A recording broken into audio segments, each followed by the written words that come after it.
One thing I've noticed is that nobody actually talks about what the home buying process looks like from beginning to end. So I put together 7 steps to help you guys out and at least give you a basic understanding of what that process may look like.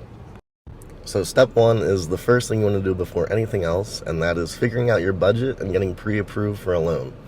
You want to get together with a vendor. Together you guys will review your assets, your income, your credit, and they'll give you a number of what you could actually work with.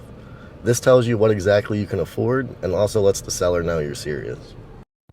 The second step is going to be finding a real estate agent. This step is important because you want your agent to be someone who is willing to fight for you, someone who knows the local market and communicates well. This is more important in PA too because your agent actually handles the whole contract process, so who you pick actually does matter. Step 3 is when you'll start house hunting. You and your agent will get together and establish a criteria of the type of home you're looking for. How many bathrooms, how many bedrooms, what neighborhood you want to be in, and you'll come up with a list of must-haves versus things that would be nice to have. This whole process can take about 1 to 3 months depending on the state of the market. Step 4 is when you're ready to make an offer. Your agent will draft up the agreement of sale, which includes your price, how much your deposit will be, as well as any contingencies there may be on the house and the settlement date. This is when the negotiations start taking place. Step 5 is going to be the inspection and appraisal part of the process. Once the seller agrees to your offer, you will then hire an inspector to come through and check the place out.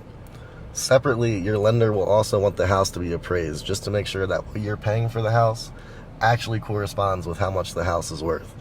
This could also lead to more negotiation happening. Step 6 is all about mortgage and title. Your lender will finalize your loan and the title company will go through and do one last check on the ownership history of the house just to make sure that everything's all squared away and ready for you to move in. And last but not least, step 7 is going to be the final walkthrough and closing day. You're going to want to do one last once around, make sure everything is as agreed to, then head over to the title company. You're going to sign a bunch of documents, hand over your down payment and closing costs, and then receive the keys to your new place.